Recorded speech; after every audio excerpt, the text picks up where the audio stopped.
And this man gets married to this dear lady, and all of a sudden she starts sleeping. Mysterious sicknesses she never had. Heart palpitations.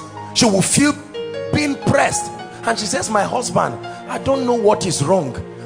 Since we got married. I say, are you trying to say I'm a witch? Look at what the altars are causing. Then two of them go for counseling, and they meet a man of God who is sincere but no spiritual intelligence, and he says, look, it's how marriages are. Just take it easy, pray together. And it doesn't mean what he's saying. And they say, okay. They say, hug your wife in front of me. They now hug themselves. Hold my hand, darling. They go back home. The altar say, well, come back. By evening, that man has slapped her again. Remember, he promised in the presence of the pastor not to do it again. But the altars. Brothers and sisters, that's why God puts meetings like this. Because you can be sitting down now not knowing the deliverance that is happening. You just feel something left me. I don't know what happened. And you go back, and you would have blown somebody out of anger. You find out that that force that comes upon you when you are angry, that can make you insult anybody, is no longer there, because there is an altar. This ministry you see is an altar. We don't have an altar. This is an altar. That's why you can talk against it in your secret place and start going down. Nobody is aware, because the altar speaks. All of a sudden, a man of God will teach them how to raise altars, and they will raise an altar of prayer and come and say, look, we are not bad people. The devil is confusing us here. You are a good woman, I'm a good person. We did not negotiate where to come from. And all of a sudden, day one, now watch what is happening. They are holding their hands and praying. After that day, they just feel good, but nothing really happens. I told you, consistency is how spirits are attracted. Day two, the man doesn't want to pray, but she says, honey, remember, we're on a project here. You know what we have left at home. Let's do this thing. After 1 week, 2 weeks, somebody starts having a dream somewhere. After 1 week, a spirit must appear to somebody somewhere and try to warn somebody. An effect is being created in the realm of the spirit. It's not a sign of weakness. You can't sit upon hot fire and act as if it's not. It can't be for too long. Listen to me, that's what is happening to some of you now. It was after your 7 days of prayer, you had a strange dream you have never had. You thought it's a sign that you are losing. It's a sign of victory. Something is happening in the realm of the spirit. All of a sudden, you went to sleep and you saw a vision of your mother when she was young, your father when he was young. The Spirit of God is trying to show you something. Follow him. But that's when the spirit of slumber comes. God keeps saying, for 1 month, wake up by 2 o'clock. There's something I'm doing in your life. After 2 weeks, you don't wake up again. You see how we cheat ourselves, and you don't know that you are on the path of deliverance. You reign, you reign, Elohim, you reign, you reign, you reign,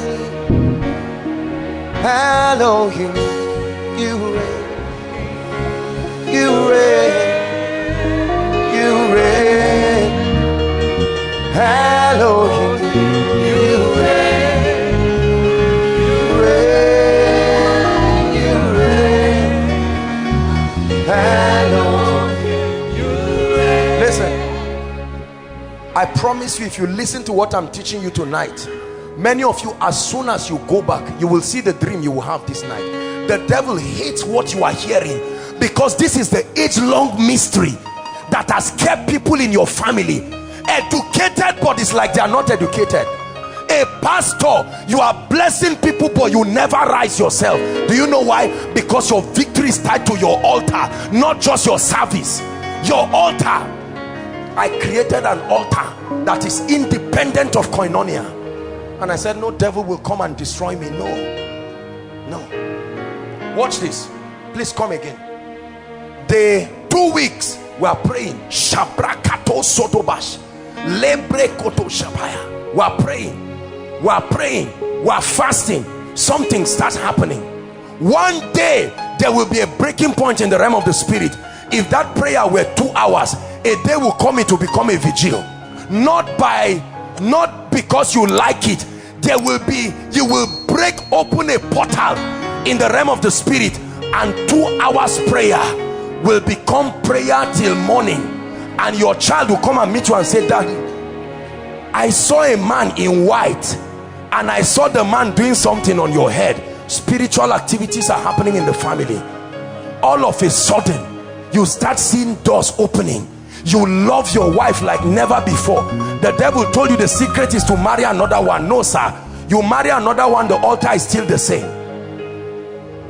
There are pastors, the altars that fight them, anniversaries of their ministry, something happens, people start leaving. They have raised so many people but have not been raised by themselves. There are altars. I've seen it fight people. I've seen it fight people I know. These altars fought me for years. You go to sleep, a strange woman appears to you and sleeps with you in the dream. You get up and say, sorry, I don't know what is happening. Someone is about to marry you. Here comes the stranger again. What is bringing the stranger? Have you ever asked? You relocate to another house, he still looks for you and comes. They're about to promote you in the office. All of a sudden your physical document disappears. Physical document. How many students seated here? That's the mystery behind the results you are seeing. The ugly results that you are seeing. You love God and you are sincere, but that's the mystery behind the demonic things you see on that board. You are not that dull.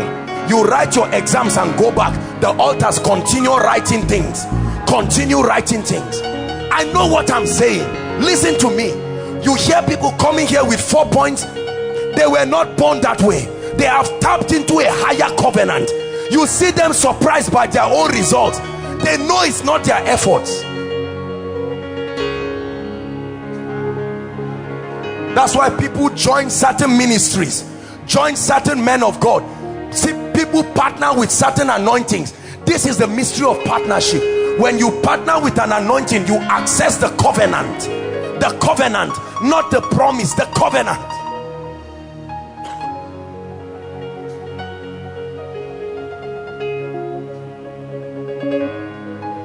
There are parents today, the moment you are 50 years, arthritis, you get up one morning, father cannot walk, mother cannot walk, their entire pension is spent on it.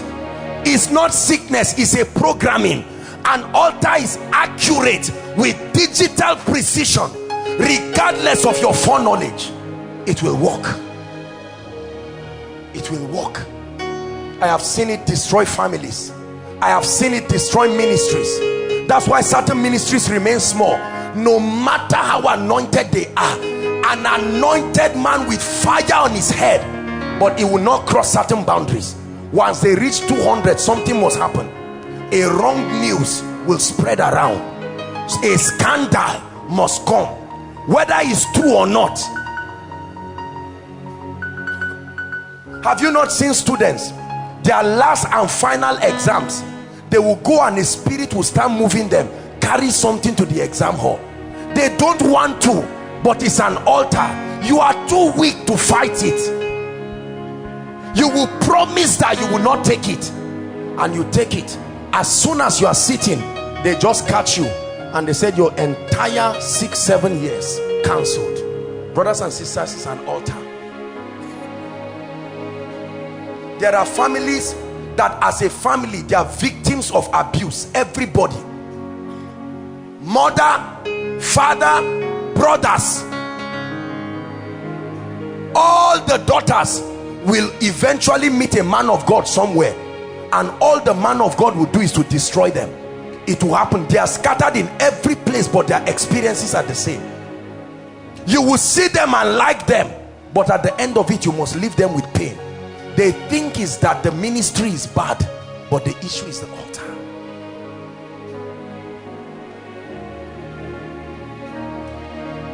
There are altars. You give birth to men, they must die. They must die. Something must kill them. No matter how healthy they are, they must die.